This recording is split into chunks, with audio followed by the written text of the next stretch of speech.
Hello friends, आप सबका स्वागत है आपके अपने यूट्यूब चैनल फार्मा एमसीक्यू में। तो हमने सीरीज स्टार्ट कर रखी है उड़ीसा के फार्मासिस्ट के एग्जाम्स के लिए। ओके, जो 2024 में होने वाला है। तो इसमें हम लोग जो है जो 3000 एमसीक्यूज टॉपिक वाइज एक्सप्लेनेशन के साथ में डिस्कस कर रहे हैं। ओके, तो अभी जो है हमने फार्मास्यूटिकल जूरिस्प्रूडेंस में drug and cosmetic act start करा हुआ है। इसका प्रीवियस वीडियो में एक पार्ट के मतलब कि इसके जो है 2 पार्ट्स बन गए। ओके, तो प्रीवियस वीडियो में मैंने आपको एक पार्ट के एमसीक्यूज एक्सप्लेनेशन के साथ प्रोवाइड करा दिया। आज इसका ये पार्ट 2 है। ओके, तो फार्मास्यूटिकल जूरिस्प्रूडेंस में ड्रग एंड कॉस्मेटिक एक्ट के जो कुछ रिमेनिंग क्वेश्चंस है वो इस वीडियो में हम लोग डिस्कस करने वाले हैं। ओके, तो देखिए ये जो सीरीज है इसमें हम डिप्लोमा के सिलेबस के अकॉर्डिंग अपनी प्रिपरेशंस कर रहे हैं। तो उड़ीसा के लिए तो इंपॉर्टेंट है ये, साथ साथ में आपके जितने भी और गवर्नमेंट फार्मासिस्ट के एग्जाम्स होते हैं जिसमें आपका देखिए सिलेबस हमारा डिप्लोमा का ही स्टैंडर्ड सिलेबस रहता है। तो आप लोग जो है इसको फॉलो कर सकते हैं, काफी इंपॉर्टेंट रहने वाली है सीरीज आप लोगों के लिए। ओके, तो स्टार्ट करते हैं। और स्टार्ट करने से पहले अगर आप लोग चैनल पे नए हैं, आपने चैनल सब्सक्राइब नहीं किया, चैनल को प्लीज सब्सक्राइब कीजिएगा। वीडियो को लाइक करना, शेयर करना, कमेंट करना, बेल आइकन को प्रेस करना ताकि जो आने वाले वीडियोस होते हैं उनके नोटिफिकेशंस आप लोगों को मिल सके। देखिए 690 तक क्वेश्चंस हमने देख लिए थे। देखिए अभी क्वेश्चन है license for manufacture for sale and distribution of drug other than those specified in schedule C C1X। देखिए मैन्युफैक्चरिंग लाइसेंस का मैंने आपको बताया था प्रीवियस वीडियो में, है ना। तो देखिए मैन्युफैक्चर फॉर किसके लिए, sale and distribution of drug other than those specified in schedule C1X। Other than C1X के लिए बताना है आपने। और किसका बताना है, इशू का। एक तो अप्लाई करते हैं, एक इशू होता है लाइसेंस, तो इसमें इशू का पूछा हुआ है। अदर देन C1X के लिए जो लाइसेंस इशू होगा, तो अदर देन C1X के लिए मैंने आपको बताया था 24 में अप्लाई करेंगे और इशू होगा 25 में, है ना। किसके लिए, ये मैन्युफैक्चरिंग लाइसेंस है और अदर देन C1X के लिए। ओके, तो आपका जो है ऑप्शन देख लीजिए, form number 24, 25, form number 24F या फॉर्म नंबर 25F। ओके, तो देखिए अदर देन C1X के लिए आपका अप्लाई करेंगे 24 में और लाइसेंस इशू होगा फॉर्म नंबर 25 में। ओके, तो याद रखना है आपने, अप्लाई किस में करेंगे, फॉर्म नंबर 24 में, और लाइसेंस इशू होगा फॉर्म नंबर 25 में। ओके, देखिए आपको ये फॉर्म नंबर थोड़े से डिफिकल्ट से लगते हैं ना, है ना। तो पता क्या क्या क्या करिए, इनको ना एक जगह पे लिख लीजिए और ठीक है, और फिर इसको क्या करें, लिख लिख के इनको रिवाइज करिए। जो चीज़ अपने को ज़्यादा दिक्कत देती है, जो हमें मतलब कि याद नहीं होती, समझ नहीं पाते, तो उसको याद करने का एक ही तरीका है, उसको लिख लिख के और उसको याद कीजिए एक तरीके से, क्योंकि ये फॉर्म नंबर इनका कोई सोल्यूशन नहीं होता, ये याद ही करने होते हैं ना। ठीक है, तो आपको C1X जो अदर देन C1X के मैन्युफैक्चरिंग के लिए क्या बताया, अप्लाई करेंगे फॉर्म नंबर 24 में, लाइसेंस इशू होगा 25 में। ओके, तो आंसर आपका ऑप्शन बी आपको क्लियर हो गया। तो मैंने आपको मैन्युफैक्चरिंग लाइसेंस का बताया था कि other than those specified in C1X के लिए क्या होगा, अप्लाई करेंगे 24 में, इशू लाइसेंस इशू होगा 25 में। और अगर एक्स ड्रग की बात होती, शेड्यूल एक्स की ड्रग की बात होती, तो क्या होता, 24 के आगे एफ लगाना है। ओके, तो लाइसेंस जो है मतलब कि अप्लाई करते 24F में और इस इशू होता 25F में। और C1 एक्सक्लूडिंग एक्स के लिए क्या होगा, मैन्युफैक्चरिंग के लिए अप्लाई करेंगे 27 में और इशू होगा लाइसेंस 28 में। और C1 एंड एक्स, इसमें तो एक्स एक्सक्लूड करा होता है, इसमें इंक्लूड कर दिया, एक्स को इंक्लूड कर दिया, तो इसमें बी भी इंक्लूड कर दीजिए। 27B में अप्लाई करेंगे, 28B में लाइसेंस इशू होगा। ओके, तो ये याद रखने हैं। क्लियर है। नेक्स्ट क्वेश्चन देख लेते हैं, और ये होम्योपैथी और आयुर्वेदा सिद्धा यूनानी का भी देख लेना। मैन्युफैक्चरिंग, होम्योपैथी की मैन्युफैक्चरिंग के लिए अप्लाई करेंगे 24C में और लाइसेंस इशू होता है 25C में। और आयुर्वेदा सिद्धा एंड यूनानी की मैन्युफैक्चरिंग के लिए अप्लाई करते हैं 24D में और लाइसेंस इशू होता है 25D में। ओके, नेक्स्ट क्वेश्चन देख लीजिए, licence issue for the manufacture of drug. अब फिर से मैन्युफैक्चरिंग का पूछा है, देखिए ध्यान से पढ़ना है। Manufacture of drug specified in schedule C1X, तो इसमें C1 एंड X है ना, C1 एंड X का पूछा आप लोगों से, C1 and X in form number. तो मैंने आपको बताया था अगर C1 नोट X होता है, मतलब कि X इंक्लूड नहीं हो, C1 एक्सक्लूडिंग X होता है, तो 27 में अप्लाई करते हैं और 28 में लाइसेंस इश्यू होता है। मैन्युफैक्चरिंग का बात कर रहे हैं हम लोग, है ना।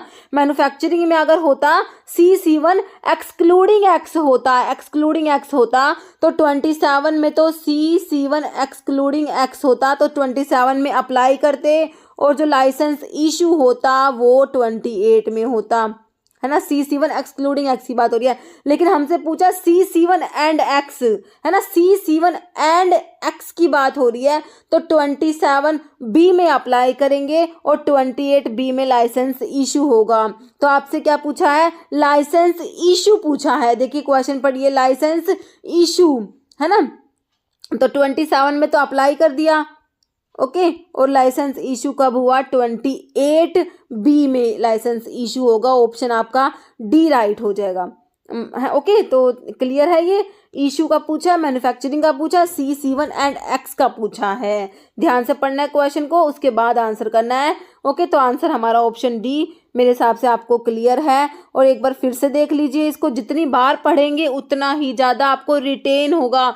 सच्ची बता रही हूँ मैं, इनको जितना पढ़ेंगे, लिखिए, लिख लिख के इनको, मतलब कि पढ़िए और लिख लिख के इनको लिख के देखिए कि other than those specified in CC1X। देखिए अदर देन CC1X की बात थी, अदर देन CC1X के लिए क्या करा था हमने, 24 में अप्लाई करा और लाइसेंस 25 में इशू हुआ। किसके लिए, अदर देन CC1X के लिए। अब X की बात करेंगे तो क्या करना है, 24 के 24 के आगे F लगा दीजिए, 24F में अप्लाई करा, 25F में लाइसेंस इशू हो गया। और CC1 एक्सक्लूडिंग X की बात करी तो क्या बताया था, 27 में अप्लाई करेंगे, लाइसेंस 28 में इशू होगा। और CC1 इंक्लूडिंग एक्स, मतलब कि इसमें एक्स भी इंक्लूड होगा, तो इसमें क्या इंक्लूड कर देंगे, हम भी इंक्लूड कर देंगे, 27B में जो है अप्लाई करेंगे, 28B में लाइसेंस इशू होगा।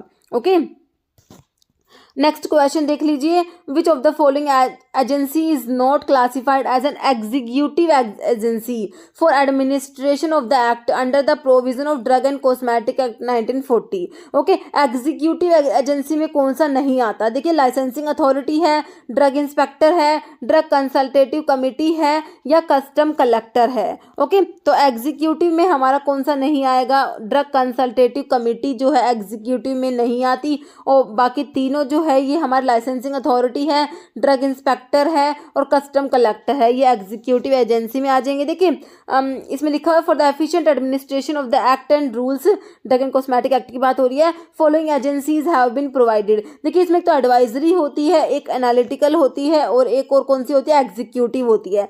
तो एडवाइजरी में तो आपका जैसे DTAB हो गया, और ड्रग कंसल्टेटिव कमेटी किस में आएंगी, एडवाइजरी बॉडीज में आएंगे। एनालिटिकल में जैसे आपकी सेंट्रल ड्रग लैबोरेटरी हो गया, drug control laboratory in states हो गया, गवर्नमेंट एनालिस्ट हो गया। एग्जीक्यूटिव में कौन कौन सी आती है, तो ये नाम आपको पता होने चाहिए, एग्जाम में आ जाता है कि एडवाइजरी में कौन सी है। ठीक है, तो आपको एक ऑप्शन ये दे दे, बाकी तीन अलग दे दिए, है ना। तो ड्रग टेक्निकल DTAB और DCC drug consultative committee advisory में आ गई। एनालिटिकल में central drug laboratory, drug control laboratory in states and government analyst आ जाएगा। एग्जीक्यूटिव में आपका licensing authority, controlling authority, drug inspector and custom collectors आ जाएंगे। ओके, नेक्स्ट क्वेश्चन देखिए, which of the following administrative bodies involve as analytical committee. अब इसमें analytical के लिए आपसे पूछा है for the efficient running of pharmacy as per the pharmacy act. देखिए ड्रग इंस्पेक्टर डिपार्टमेंट है, ड्रग कंसल्टेटिव कमेटी है, ड्रग टेक्निकल एडवाइजरी बोर्ड, तो ये DTAB जो है और ड्रग कंसल्टेटिव कमेटी है, तो आपकी किस में एडवाइजरी में आई थी ना, सेंट्रल ड्रग लैबोरेटरी, तो आपकी एनालिटिकल कमेटी में ये आ जाएगा, सेंट्रल ड्रग लैबोरेटरी आ जाएगा। ओके, तो आंसर आपका क्या हो जाएगा, ऑप्शन डी हो जाएगा। नहीं तो DTAB इज कॉन्स्टिट्यूटेड बाय, तो DTAB की फुल फॉर्म पता होनी चाहिए, ड्रग टेक्निकल एडवाइजरी बोर्ड होता है, तो इसको कॉन्स्टिट्यूट कौन करता है, state government, PCI, DCTE, central government, तो सेंट्रल गवर्नमेंट करेगी, ऑप्शन आपका डी राइट हो जाएगा। ओके, नहीं sir DTAB has dash x officio members, members important है, DTAB के मेंबर्स इंपॉर्टेंट है। ओके, तो कितने एक्स ऑफिशियो मेंबर्स होते हैं, 5 होते हैं, 6 होते हैं, 4 या 8 एक्स ऑफिशियो मेंबर्स जो होते हैं ना, इसमें 8 होते हैं। ओके, कितने होते हैं x officio members, 8 x officio members होते हैं DTAB में। ओके, तो DTAB के मेंबर्स की बात कर लेते हैं एक बार। देखिए ड्रग टेक्निकल एडवाइजरी बोर्ड होता है इसका full form, constituted by central government to advise central and state government and technical matters. Okay, constitution जो होता है DTAB का वो होता है ड्यूरेशन ऑफ 3 इयर्स के लिए।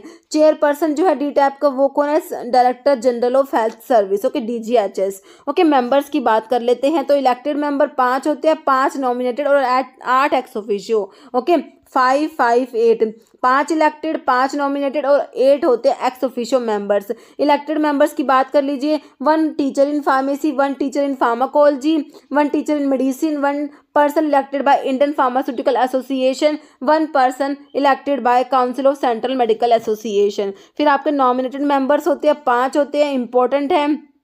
2 तो क्या होते हैं, सेंट्रल गवर्नमेंट नॉमिनेट करेगी। देखिए 2 person nominated by central government from amongst member who are in charge of drug control in state.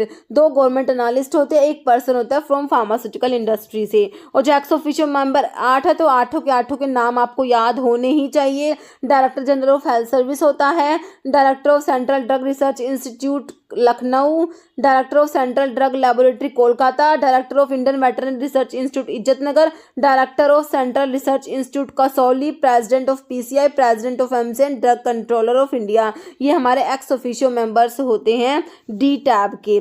Next question है, according to drug and cosmetic act 1940 and rules 1945 for the drug technical advisory board, how many persons are to be nominated by central government from amongst member who are in charge of drug control in state. तो मैंने अभी आपको बताया D tab के nominated members के बारे में हमने पढ़ा, तो 2 मेंबर मैंने आपको बताया कि सेंट्रल गवर्नमेंट नॉमिनेट करती है ना। कितने member, how many members are to be nominated by central government from amongst member who are in charge of drug control in state. कितने होते हैं, 2, 4, 6 या 5 दिए हुए हैं, तो आपका होता है 2 मेंबर्स सेंट्रल गवर्नमेंट नॉमिनेट कर रही थी, है ना। तो आंसर ऑप्शन ए हो जाएगा। ओके, एम्स में पूछा हुआ क्वेश्चन अभी रिसेंटली।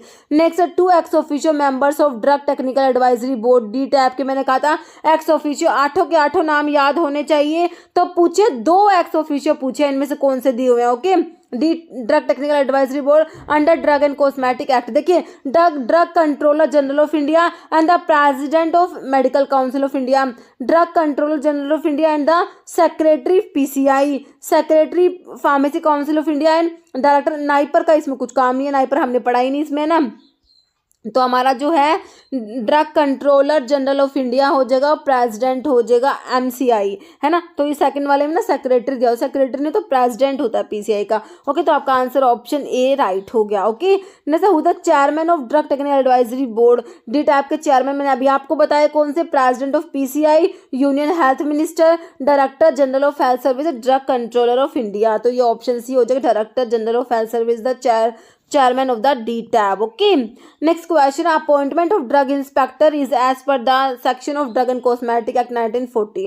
देखिए ड्रग इंस्पेक्टर के अपॉइंटमेंट के लिए आपका कौन सा सेक्शन आता है, सेक्शन 21 में ड्रग इंस्पेक्टर अपॉइंट किया जाता है। आंसर आपका हो जाएगा ऑप्शन सी, सेक्शन 21 हो जाएगा। ओके, और गवर्नमेंट एनालिस्ट की बात होती है तो उसके लिए सेक्शन 20 आपने याद रखना है। ओके, तो ड्रग इंस्पेक्टर के लिए सेक्शन 21 और गवर्नमेंट एनालिस्ट की बात होगी तो हम सेक्शन 20 याद रखेंगे।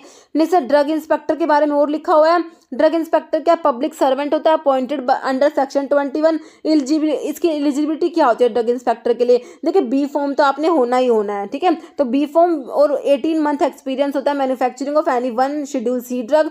पावर ऑफ ड्रग इंस्पेक्टर के लिए आपका सेक्शन 22 होता है और प्रोसीजर ऑफ इंस्पेक्शन के लिए आपका सेक्शन 23 आता है। ओके, नेक्स्ट क्वेश्चन है पावर ऑफ, फिर आपसे वही पूछ लिया, पावर का पूछ लिया, power of drug inspector appointed under the drug and cosmetic act 1940 are mentioned under which of the following section. तो ये क्वेश्चन हमारा उड़ीसा में पूछा हुआ है, उड़ीसा का 2021 का जो प्रीवियस पेपर था ना, तो उसमें ये ड्रग इंस्पेक्टर की पावर पूछी हुई थी। ओके, तो मैंने आपको बताया पावर के लिए आपने कौन सा सेक्शन याद रखना है, सेक्शन 22 हमने याद रखना है। तो ऑप्शन हमारा क्या हो जाएगा, सी हो जाएगा, सेक्शन 22 होता है पावर्स के लिए और ड्रग इंस्पेक्टर अपॉइंट होता है सेक्शन 21 में और प्रोसीजर ऑफ इंस्पेक्शन के लिए सेक्शन 23 हम लोग याद रखेंगे। Okay, next drug inspector should intimate the purpose of taking drug samples to the person concerned in form number 15, 16, 17 या 18। तो कौन से फॉर्म नंबर में जो है ये होगा, तो ये आपका है फॉर्म नंबर 17 होता है इसके लिए। ओके, देखिए when a sample of drug is taken for the purpose of test और एनालिसिस,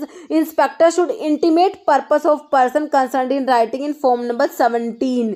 ओके, नेक्स्ट क्वेश्चन है गवर्नमेंट एनालिस्ट के बारे में पूछा हुआ है, who are responsible for matters related to Ayurveda, Siddha and यूनानी ड्रग्स। देखिए मैंने आपको ड्रग एंड कॉस्मेटिक एक्ट में तो जो बताया आपको गवर्नमेंट एनालिस्ट के लिए बताया कौन सा सेक्शन, सेक्शन 20 बताया। अभी आपसे आयुर्वेदा, सिद्धा एंड यूनानी के लिए पूछा है, ठीक है। तो इसमें अपॉइंटमेंट होता है कौन से सेक्शन में, देखिए सेक्शन 33F है, 33G है, 33H है या 33E। तो इसमें है ना कौन सा हो जाएगा, सेक्शन 33F हो जाएगा। ओके, गवर्नमेंट एनालिस्ट के लिए है आयुर्वेदा सिद्धा एंड यूनानी में, गवर्नमेंट एनालिस्ट के लिए आपका सेक्शन आ जाएगा 33F। और अगर आयुर्वेदा सिद्धा एंड यूनानी में ड्रग इंस्पेक्टर की बात होती है तो आप लोगों ने क्या याद रखना है पता है, section 33G, drug inspector Ayurveda Siddha and यूनानी के लिए। ओके, तो इसमें लिखा हुआ ड्रग इंस्पेक्टर आयुर्वेदा सिद्धा यूनानी के लिए अगर अब होती है तो सेक्शन 33G की बात, 33G याद रखेंगे। ओके, जैसे member nominated by central government in drug consultative committee, जो आपकी ड्रग कंसल्टेटिव कमेटी हमने पढ़ी है तो उसमें सेंट्रल गवर्नमेंट जो है कितने मेंबर नॉमिनेट करती है, 1 2 3 या 4, तो 2 मेंबर नॉमिनेट करेगी सेंट्रल गवर्नमेंट। ओके, आपका आंसर क्या हो जाएगा, ऑप्शन बी। देखिए ड्रग कंसल्टेटिव कमेटी जो होती है इसको कॉन्स्टिट्यूट कौन करता है, सेंट्रल गवर्नमेंट करती है। ये एडवाइजरी कमेटी होती है for central and state government and DTAB. It consist of, इसमें 2 रिप्रेजेंटेटिव होते हैं नॉमिनेटेड बाय, जिनको सेंट्रल गवर्नमेंट नॉमिनेट करती है। तो देखिए सेंट्रल गवर्नमेंट कितने मेंबर्स नॉमिनेट कर रही है डिफरेंट डिफरेंट जगह पे, जैसे कि डीटैब में, ड्रग कंसल्टेटिव कमेटी में, आपके जो फार्मेसी एक्ट में आप पीसीआई के बारे में पढ़ेंगे तो इनमें सेंट्रल गवर्नमेंट जो नॉमिनेट करती है ना वो बहुत इंपॉर्टेंट होता है, बहुत से एग्जाम्स में पूछे गए हैं। ठीक है, तो हमने डीटैब में भी आपके नॉमिनेटेड मेंबर्स में 2 मेंबर नॉमिनेट देखे सेंट्रल गवर्नमेंट ने करे थे, तो इसमें भी आपके 2 मेंबर हैं, 2 representative nominated by the central government. Okay, and 1 nominee of each of the state government. Okay, next question देखिए, DTAB is constituted in every 1 year 2 3 या 5। तो हमने अभी क्या देखा इसके लिए, 3 ईयर देखा है ना, answer is option C. Next question, DTAB stands for, बिल्कुल सिंपल है, ड्रग टेक्निकल एडवाइजरी बोर्ड होता है। ऑप्शन देख लीजिए, ऑप्शन ए में ही दिया हुआ है drug technical advisory board. Next question है, central drug laboratory is situated in. तो सेंट्रल ड्रग लैबोरेटरी कहाँ पर है, कोलकाता, मुंबई, चेन्नई या new Delhi. CDLK central drug laboratory कहाँ पर है, कोलकाता में है, ऑप्शन आपका ए राइट हो जाएगा। ओके, तो ये देख लीजिए आप, सेंट्रल ड्रग लैबोरेटरी कोलकाता में, ध्यान रखना है सेंट्रल रिसर्च इंस्टीट्यूट कसौली में, सेंट्रल ड्रग रिसर्च इंस्टीट्यूट की बात होगी तो लखनऊ याद रखना है। इंडियन वेटरनरी रिसर्च इंस्टीट्यूट के लिए आप इज्जत नगर का नाम याद रखेंगे, ये एग्जाम में पूछे जाते हैं। Next central drug research institute, देखिए पूछ लिया एग्जाम में, रिसेंटली पूछा 2023 में ही, सेंट्रल ड्रग रिसर्च इंस्टीट्यूट कहाँ पर है, कसौली में, तो सेंट्रल रिसर्च इंस्टीट्यूट देखा। कलकत्ता, तो कोलकाता में सेंट्रल ड्रग लैबोरेटरी देखी, तो आपका लखनऊ आंसर हो जाएगा, ऑप्शन डी हो जाएगा।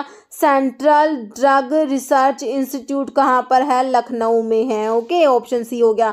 नेक्स्ट है, बायोलॉजिकल्स आर टेस्टेड एट, तो बायोलॉजिकल टेस्टिंग कहाँ होगी, मुंबई में, कोलकाता में, चेन्नई में, कसौली में। तो बायोलॉजिकल्स जो होती है उनकी टेस्टिंग होती है कहाँ पर, कसौली में, ऑप्शन आपका डी राइट हो जाएगा। नेक्स्ट है, function of central drug laboratory, central drug laboratory जो हमारी कोलकाता में है ना, तो इसका फंक्शन क्या है ये बताना है। देखिए, to analyse a sample of drug and cosmetics, तो सैंपल्स को एनालाइज करती है, या फिर टू इशू लोन लाइसेंस को इशू करेगी, रिपैकिंग लाइसेंस को इशू करेगी, या फिर मैन्युफैक्चरिंग लाइसेंस को इशू करेगी। तो सेंट्रल ड्रग लैबोरेटरी का क्या फंक्शन होता है, to analyse the sample of the drug और कॉस्मेटिक्स। आपका आंसर ऑप्शन ए हो जाएगा। ओके, नेक्स्ट है, which of the following serve as one of the laboratory for producing oral polio vaccine. Okay, तो ये हमारा ESIC का 2019 का क्वेश्चन है, 2019 में पूछा गया था। ठीक है, कौन सी लैबोरेटरी है जो ओरल पोलियो वैक्सीन को प्रोड्यूस करती है, सेंट्रल रिसर्च इंस्टीट्यूट कसौली है, central Indian laboratory pharmacopoeia laboratory Ghaziabad, department of biochemical engineering IIT New Delhi, या Pasteur institute of India Coonoor. तो ये ऑप्शन जो है हमें डी याद रखना है, Pasteur institute of India Coonoor. Okay, next intra uterine device are tested at, तो इंट्रा यूटेरिन डिवाइस की टेस्टिंग कहाँ होती है, सेंट्रल रिसर्च इंस्टीट्यूट दिया है आपको Kasauli, central drug testing laboratory Thane, central drug laboratory Calcutta, या इंडियन फार्माकोपिया लैबोरेटरी गाजियाबाद। तो ये ऑप्शन बी आपने याद रखना है, सेंट्रल ड्रग टेस्टिंग लैबोरेटरी थाने याद रखना है इसके लिए। ओके, नेक्स्ट है, which of the following schedule X की ड्रग कौन सी है, तो एक्स में आपने narcotic drug, psychotropic substance, habit forming drugs देखी थी, थैलिडोमाइड दिया है, अमोक्सिसिलिन दिया, कीटामिन दिया, हेलोथेन दिया। तो बता दीजिए कौन सी है, शेड्यूल एक्स वाली ड्रग कीटामिन हो जाएगा ना, ऑप्शन 3। नेक्स्ट क्वेश्चन है, application for the issue of a permit to small import करना है small quantity of drug for personal use is made to the licensing authority in form number 22, form number 12A, 12 या 26। तो इसके लिए opt कर देखिए form number 12A होता है किसके लिए, application for issue of a permit to import small quantity of a drug for personal use. तो इसके लिए आपका फॉर्म नंबर 12A हो जाएगा। ओके, और इसमें परमिशन ग्रांटेड होती है फॉर्म नंबर 12B में। नेक्स्ट है CDSCO का फुल फॉर्म आपने बताना है, CDSCO central drug standard control organisation, जो आपको ऑप्शन ए में ही दिया हुआ है ना। नेक्स्ट क्वेश्चन क्या है, central drug standard control organisation याद रखना है। Next under the drug and cosmetic act and rules, ठीक है, ड्रग एंड कॉस्मेटिक एक्ट है, इसमें जो रूल्स है divided into how many parts, कितने पार्ट्स में डिवाइड है, 16 है, 12 है, 18 है या 24 है। तो ये 18 पार्ट्स हो जाएगा ऑप्शन सी। देखिए ड्रग एंड कॉस्मेटिक रूल्स जो है डिवाइड है 18 पार्ट्स में, each belonging to a particular subject. Next question आपका लोन लाइसेंस के ऊपर है। Loan license are issued for the manufacture for sale और distribution of drug other than those specified in, other than देखिए schedule G and H, schedule C, G and H, K, W and X ऐसा नहीं होता, other than C, C1, X होता है ना। Option आपका D हो जाएगा। Loan license are issue for the manufacture for sale और distribution of drug other than those specified in schedule C, C1 and X। Okay, next question है, और loan license के बारे में लिखा भी हुआ है, क्या होता है लोन लाइसेंस। देखिए लोन लाइसेंस क्या होता है, means a license which licensing authority में issue to applicant who does not have his own arrangement, मतलब कि उसका खुद का कोई अरेंजमेंट नहीं होता मैन्युफैक्चरिंग के लिए, but who intends to avail himself of the manufacturing facility own by another licensee. Okay, loan license issue होता है for the manufacturing for sale और distribution of drug other than those specified in schedule C, C1, X। Okay, application for grant or renewal of such loan license shall be made in form number 24A and license should be issued in form number 25A। Okay, ये हो गया आपका loan license के बारे में। Next question देखिए क्या है, according to drug and cosmetic act and rules phenobarbital comes under which schedule. तो फिनोबार्बिटल कौन से शेड्यूल में आएगी, शेड्यूल G में। तो G में तो मेडिकल सुपरविजन वाली ड्रग्स आती है, X में habit forming narcotic psychotropic substance, तो आपका फिनोबार्बिटल शेड्यूल X की ड्रग हो जाएगी। बाकी H में आपके प्रिस्क्रिप्शन ड्रग आती है और शेड्यूल C में बायोलॉजिकल एंड स्पेशल प्रोडक्ट्स आते हैं। Next under which schedule requirement for displaying manufacturing raw material and analytical record of drug deals with. तो इसके लिए U, M, U1 या W, तो इसके लिए हमने शेड्यूल U देखा था ना, ऑप्शन 1 राइट हो जाएगा। जैसे which of the following true, इनमें से कौन सा बात सही लिखा हुआ है, which of the following is are true, मतलब कि इनमें से एक सही है या फिर ज़्यादा सही है। A, B, C, D 4 option है। देखिए पहले तो आपको ड्रग स्टोर लिखा हुआ है, कह रहे premises licensed for retail sale of drug where licensee do not engage the service of a qualified person. Okay, ये ड्रग स्टोर की डेफिनेशन लिखी हुई है। फिर कह रहे केमिस्ट एंड ड्रगिस्ट में क्या है, premises licensed for retail sale of drug where licensee employ service of a qualified person. यहाँ पर क्वालिफाइड पर्सन है but do not maintain pharmacy for compounding against prescription. ठीक है, तो यहाँ पर कंपाउंडिंग नहीं हो रही बट क्वालिफाइड पर्सन होता है किसमें, केमिस्ट एंड ड्रगिस्ट में। और फार्मेसी क्या होता है, premises licence for retail sale of drug where licensee employ the service of qualified person है and maintain a pharmacy for compounding against prescription. तो बताइए तीनों बातें सही है क्या। देखिए तीनों ही डेफिनेशन सही लिखी हुई है, ऑप्शन D राइट हो जाएगा। ओके, तो फार्मेसी में क्या है, आपका क्वालिफाइड पर्सन भी है और कंपाउंडिंग भी हो रही है। ओके, केमिस्ट एंड ड्रगिस्ट में क्वालिफाइड पर्सन है बट कंपाउंडिंग नहीं होती। और ड्रग स्टोर क्या होता है, premises licence for retail sale of drug where licensee do not engage the service, यहाँ पे क्वालिफाइड पर्सन ही भी नहीं होता। ओके, तो इन तीनों की डेफिनेशन एग्जाम में पूछी हुई है अलग अलग। ठीक है, तो आपको थोड़ा सा ध्यान रखना है। नेक्स्ट प्लेस वेयर लाइसेंसी, अब देखिए ये क्वेश्चन आगे केरला में पूछा हुआ है। Licensee employ the service of a qualified person, qualified person है but drug are not compounded, compounding नहीं हो रही। क्वालिफाइड पर्सन तो है बट कंपाउंडिंग नहीं है, तो किसके बारे में बताया था, chemist and druggist, pharmacy, wholesale shop या मैन्युफैक्चरिंग यूनिट। तो ये हमारा केमिस्ट एंड ड्रगिस्ट आ जाएगा ना। फार्मेसी में दोनों होते हैं कि क्वालिफाइड पर्सन भी होता है, कंपाउंडिंग भी होती है फार्मेसी में। तो आपका आंसर क्या हो गया, ऑप्शन A हो जाएगा, है ना। नेक्स्ट ये केमिस्ट एंड ड्रगिस्ट के बारे में लिखा हुआ है, premises licence for retail sale of drug where licensee employ the service of qualified person but do not maintain pharmacy for compounding against prescription. Okay, next question देखिए, drug store के बारे में पूछा हुआ है, ये भी एक एग्जाम में आया हुआ है। देखिए as per the drug and cosmetic 1940, drug store के बारे में, ड्रग स्टोर का मैंने क्या बताया था, देखिए licensee where service of registered pharmacist is employed but do not maintain a pharmacy, licensee who employ the service of registered pharmacist and maintain a pharmacy for compounding and against prescription, तो compounding भी हो रही है, qualified person भी है, तो ये तो फार्मेसी हो गया। Licensee where drug are temporary stored या licence where service of a qualified person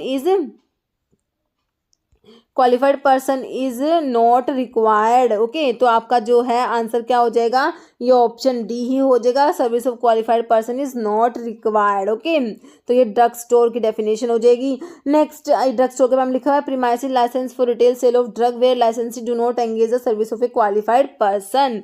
next question देख लीजिए, टैबलेट्स और capsules of drug specified in schedule X can be marketed in packaging not exceeding 200 unit dose, 150 unit dose, 100 unit dose या 250 unit dose. तो schedule X की बात हो रही है, तो इसके लिए ऑप्शन सी हो जाएगा, पैकेजिंग जो है should not exceed 100 unit dose. Tablet और कैप्सूल्स की बात हो रही है शेड्यूल एक्स के लिए, तो 100 यूनिट डोज से ज़्यादा नहीं होना चाहिए। ओके, देखिए इसमें सारी आपको लिखी हुई है, packaging of drug specified in schedule X की, ड्रग्स की पैकेजिंग के लिए देखिए, drug specified in schedule x shall not be marketed in packaging not exceeding, देखिए 100 यूनिट डोज। टेबलेट्स और कैप्सूल के केस में हमने 100 यूनिट डोज क्वेश्चन में देख ली। अगर ओरल लिक्विड प्रेपरेशंस होती हैं तो इसमें होना चाहिए नॉट एक्सीडिंग 300 ml, और इंजेक्शंस के केस में नॉट एक्सीडिंग 0.5 ml, मतलब कि 5 ml। ओके, 5 ml है ये। ओके, नेक्स्ट क्वेश्चन देखिए, pack size of albendazole suspension, तो पैक साइज ऑफ ड्रग के लिए आपका शेड्यूल कौन सा आता है, P1 आता है ना। तो एल्बेंडाजोल सस्पेंशन का पैक साइज बता दीजिए कितना होता है, 5 ml, 10, 15 या 30, तो ये 10 ml हो जाएगा। नेक्स्ट क्वेश्चन है, one of the following form is needed for cosmetics manufacturing. Cosmetics के मैंने आपको क्या बताया था, 36, 32, 20 या 24। देखिए आपका 31 और 32 दो ही पड़ते हैं कॉस्मेटिक्स के लिए, तो ऑप्शन बी 32 हो जाएगा। ओके, देखिए कॉस्मेटिक्स की मैन्युफैक्चरिंग के लिए अप्लाई करेंगे 31 में, और लाइसेंस इशू होता है 32 में। लोन लाइसेंस की बात करेंगे, कॉस्मेटिक्स के लिए लोन की बात करेंगे तो अप्लाई करेंगे 31A में, और लाइसेंस इशू होगा 32A में। जैसे good manufacturing practices are prescribed in GMP के लिए आपका कौन सा शेड्यूल है, बिल्कुल सिंपल है, तो शेड्यूल M की बात करते हैं जब भी GMP की बात होती है तो। और G में कौन सी आती है, जो मेडिकल सुपरविजन में ड्रग्स लेनी होती है, GMS से हम लोग याद रखते हैं। P में आपका लाइफ पीरियड ऑफ ड्रग आता है, और S में क्या आता है, स्टैंडर्ड्स फॉर कॉस्मेटिक्स आता है। जैसे drug specified in schedule x shall be marketed in packaging not exceeding, तो वही शेड्यूल एक्स की ड्रग के बारे में क्वेश्चन देखिए तमिलनाडु में पूछा हुआ क्वेश्चन अभी रिसेंटली। देखिए टैबलेट्स और कैप्सूल्स के लिए हमने कितना देखा था, 100 unit dose in case of tablet और कैप्सूल, बिल्कुल सही है।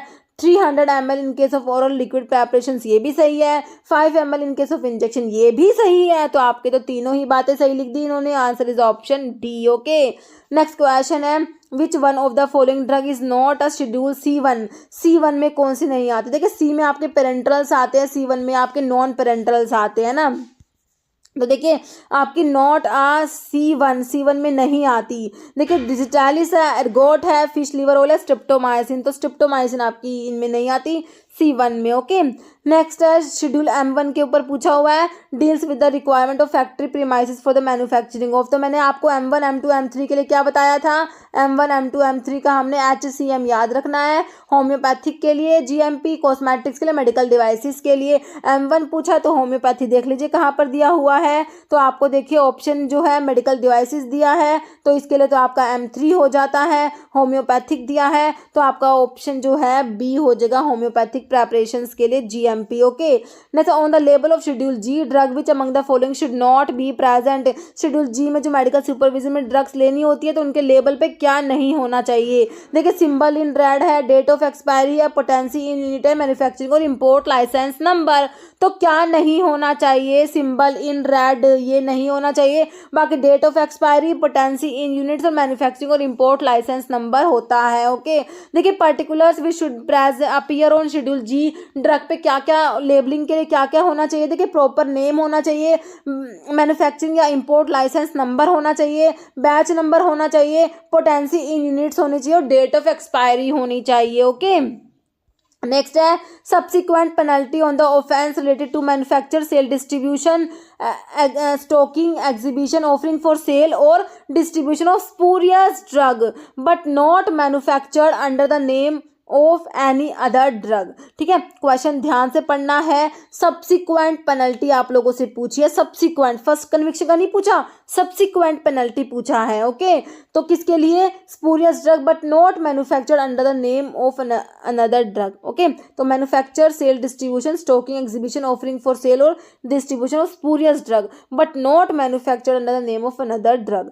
ठीक है, तो ऑप्शन देख लीजिए, इम्प्रिजनमेंट अप टू 10 years और फाइन अप टू 20,000 और both imprisonment for not less than 6 years to 10 years and fine not less than 10,000, imprisonment for 2 to 4 years and fine of not less than 5,000 और both, या imprisonment up to 10 years और fine up to 5,000 और both। Okay, तो इसका जो है answer आपका option जो है बी हो जाएगा, imprisonment for not less than 6 years to 10 years and fine of not less than 10,000। Okay, next question, licence for restricted sale of drug other than those specified in schedule C1X। देखिए, licence किसके लिए? Restricted के लिए पूछा है, restricted के लिए, other than C1X। तो यह भी रिसेंटली महाराष्ट्र में पूछा हुआ क्वेश्चन है। ओके, देखिए, अदर देन C1X के लिए मैंने आपको क्या बताया था? अदर देन C1X के लिए क्या बताया था? फॉर्म नंबर 20, है ना। और आपसे रिस्ट्रिक्टेड के लिए पूछा तो मैंने क्या कहा था? आप 20 के आगे ए लगा दीजिए अगर रिस्ट्रिक्टेड की बात हो रही हो। रिटेल होता तो सिंपल 20 रख देते, होलसेल होता तो 20 के आगे बी लगा देते, और होलसेल विद मोटर व्हीकल होता तो 20 के आगे 2 बार बी लगा देते, सिंपल, है ना। तो आपका इसमें क्या हो जाएगा? 20, 20B, 21F या 20A। तो आपका हो जाएगा option D 20A, restricted cell की बात हो रही है। ओके, तो ये सेल की बात हो रही है, सेल लाइसेंस है और रिस्ट्रिक्टेड सेल है। ओके, नेक्स्ट है total number of nominated members in D tab. तो आपने डी टैब में मेंबर्स देखे थे ना, 5, 5, 8, जो एक्स ऑफिशियल तो 8 थे, इलेक्टेड नॉमिनेटेड 5 थे, है ना। तो आपसे क्या पूछा हुआ है कि कितने मतलब कि हैं आपके नॉमिनेटेड, कितने मेंबर है, कितने, ये भी रिसेंटली पूछा हुआ क्वेश्चन है। 5, 8, 6 या 4, तो कितने होते हैं? 5 होते हैं ना। ऑप्शन आपका ए राइट हो जाएगा। Next standard to be compiled with by imported drug is mentioned in. तो ये भी आपका रिसेंटली पूछा हुआ है। शेड्यूल एच में प्रिस्क्रिप्शन ड्रग आएगी, ए में सारी एप्लीकेशन फॉर्म आ जाएंगे। First schedule to the act, उसमें आपकी वो आयुर्वेदा सिद्धा यूनानी की बुक्स आती है। बचा क्या? Option D. तो आपका जो है second schedule to the act जो है उसमें आएगा standard to be compiled with the imported drug. Okay, next है life period of polio vaccine. देखिए, पोलियो वैक्सीन का लाइफ पीरियड आपने बताना है। व्हेन स्टोर करेंगे एट -20 डिग्री सेल्सियस पे अगर स्टोर करेंगे तो इसका लाइफ पीरियड कितना होता है? 12 मंथ, 24, 6 या 3 मंथ। तो कितना होता है? 24 मंथ हो जाएगा अगर -20 डिग्री सेल्सियस पे स्टोर करेंगे तो। ओके, नेक्स्ट है इफ द लेबल और container bear the name of an individual और company purporting to be the manufacturer of drug which individual or company is fictitious or does not exist, it belongs to। तो कौन सी class की drug की बात हो रही है? हमने देखी थी मिस ब्रांडेड ड्रग देखी थी, अडल्ट्रेटेड, स्पूरियस, तीनों ही ड्रग देखी थी।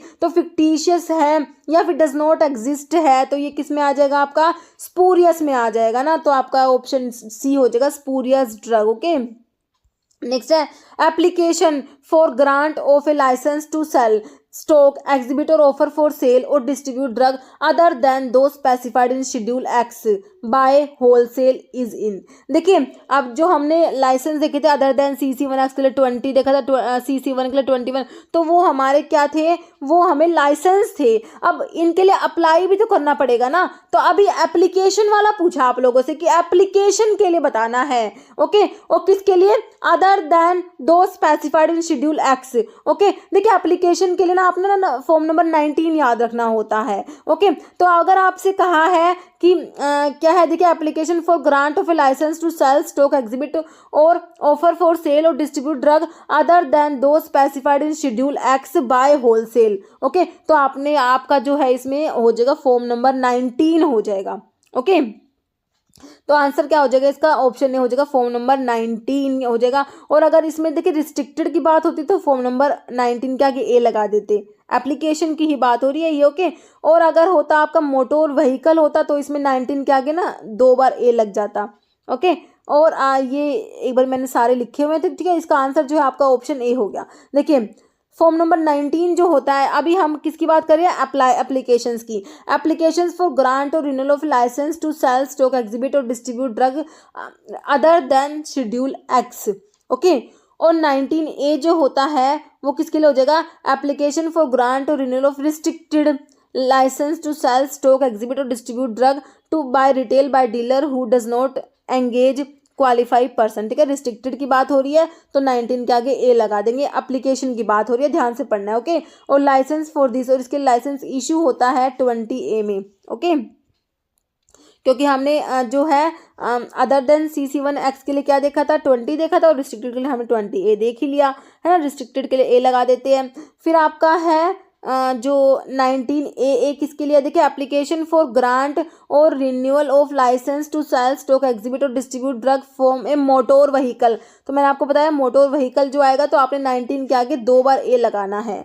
और इसका लाइसेंस हमने, इसमें लाइसेंस किसमें मिला था, हमने लाइसेंस देखा था 20 जो है बी हो जाएगा इसके लिए, फॉर्म नंबर 20B, है ना। और जो है इसका फॉर्म नंबर 19B किसके लिए है, application for licence to sell, stock, exhibit, sale और डिस्ट्रीब्यूट होम्योपैथिक मेडिसिन के लिए अप्लाई करेंगे फॉर्म नंबर 19B में। और लाइसेंस फॉर रिटेल, इसके रिटेल के लिए इशू होगा फॉर्म नंबर 20C में, और होलसेल के लिए इशू होगा फॉर्म नंबर 20D में। और certificate for renewal of licence issue होता है फॉर्म नंबर 20E में, okay. Next, application for grant और renewal of restricted licence to sell, stock, exhibit और distribute drug by retail by dealer who does not engage qualified person. ये restricted की तो बात हो रही है ना, तो रिस्ट्रिक्टेड के लिए हमने क्या करना है, एप्लीकेशंस में क्या करना है, रिस्ट्रिक्टेड के लिए मैंने आपको बताया ए लगाना है, तो 19 के आगे सिंपल ए ही तो लगाना है ना, ऑप्शन ए हो जाएगा आपका।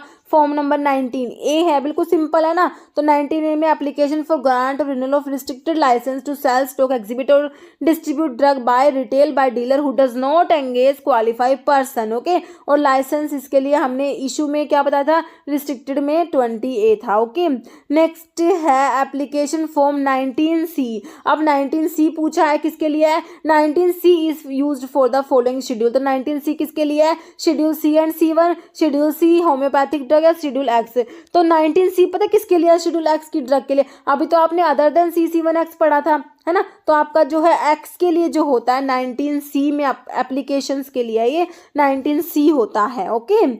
और ये 19C का ही लिखा हुआ है, एप्लीकेशन फॉर ग्रांट और renewal of a licence to sell, stock, exhibit और डिस्ट्रीब्यूट शेड्यूल एक्स ड्रग। और इसकी हमने एक्स की रिटेल के लिए क्या देखा था, एक्स में देखो तो रिटेल और होलसेल देखा था ना। तो रिटेल के लिए तो आपने 20F देखा था, होलसेल के लिए 20G हमने देख लिया था, ओके। नेक्स्ट है which agency advise government and DTAB on issue related to uniform operation of drug and cosmetic act throughout the country, okay. तो कह रहे कौन सी एजेंसी एडवाइज करेगी government and DTAB on issue related to uniform operation of drug and cosmetic throughout the country. तो drug consultative committee होती है, central drug laboratory होती है, ड्रग कंट्रोल डिपार्टमेंट है, सेंट्रल ड्रग रिसर्च इंस्टीट्यूट है। तो ये एडवाइस करेगी आपकी कौन, drug consultative committee. Next question है ड्रग कलर्ड कोटेड पाउडर और polish so as to conceal damage, है ना। तो ये स्पूरियस ड्रग है, misbranded, adulterated and new drug. तो ये हमारी मिस ब्रांडेड ड्रग होती है, ऑप्शन बी राइट हो जाएगा। जैसे एप्लीकेशन फॉर ग्रांट और renewal of licence to sell, stock, exhibit for sale और distribute drug is given in form number. तो एप्लीकेशंस के लिए पूछा है, एप्लीकेशन फॉर ग्रांट और renewal of a licence to sell, stock, exhibit for sale और distribute. तो 21 है, फॉर्म नंबर 19 है, या फिर 20 है, 20A। तो इसमें जो है आपका हो जाएगा एप्लीकेशंस के लिए option B, form number 19। Next है drug inspector is appointed as per the provision of. तो ड्रग इंस्पेक्टर अपॉइंट होता है, देखिए, फार्मेसी एक्ट के 1948, drug and cosmetic act 1945, drug inspector act 1940 and narcotic and psychotropic. तो आपका जो है ये ड्रग एंड कॉस्मेटिक एक्ट हमने पढ़ा 1945, ओके। नेक्स्ट है permission to initiate clinical trial with new drug is obtained by applying in form number 22, form number 12, form number 11 है, form number 20। तो इसके लिए आपका होता है फॉर्म नंबर 12 होता है, okay. Permission to initiate clinical trial with new drug, तो इसे ऑब्टेन करेंगे फॉर्म नंबर 12 में। नेक्स्ट CDSCO का हेडक्वार्टर बताना है, कहाँ है, न्यू दिल्ली, मुंबई, कोलकाता, चेन्नई। तो ये कहाँ पर है, CDSCO का हेडक्वार्टर है option A new Delhi. Next है which of the following is not a function of central drug standard control organisation. CDSCO का फंक्शन कौन सा नहीं है? Approval of a new drug, granting permission to conduct clinical trials, setting standards for drug, cosmetic, diagnostic and medical devices, सारे ही function है। ये देखिए control of price of bulk drug and formulation, तो प्राइस को कंट्रोल नहीं करेगा, option D right हो जाएगा। नेक्स्ट है आपने देखिए मैच कर मतलब डज नॉट मैच, इनमें से कौन सा जो है मैच नहीं हो रहा। शेड्यूल्स को ही रिवाइज कर ले, शेड्यूल्स के ऊपर क्वेश्चन है। देखिए रिक्वायरमेंट ऑफ फैक्ट्री प्रीमाइसिस के लिए कौन सा शेड्यूल बताया था? रिक्वायरमेंट ऑफ फैक्ट्री प्रीमाइसिस के लिए schedule M. Standards for disinfectant fluid के लिए शेड्यूल ओ, बिल्कुल सही है। लाइफ पीरियड ऑफ ड्रग के लिए तो शेड्यूल पी बताया था ना, तो इसमें तो वाई दिया हुआ है, तो ये ही गलत दिया हुआ है, तो आपका answer does not match option C 3 हो जाएगा। बाकी list of minimum equipment for efficient running of pharmacies के लिए शेड्यूल एन आ जाएगा आपका। ओके, तो आपका जो है ऑप्शन 3 राइट हो गया। नेक्स्ट है which form serve as a licence to operate blood bank. Blood bank को ऑपरेट करने के लिए लाइसेंस के लिए फॉर्म बताना है। Form number 28B, form number 28C, form number 28D या फॉर्म नंबर 28A। तो इसका जो है आंसर क्या हो जाएगा? ऑप्शन बी हो जाएगा, फॉर्म नंबर 28C हो जाएगा। ओके, तो आंसर क्या हो जाएगा? फॉर्म नंबर 28C हो जाएगा।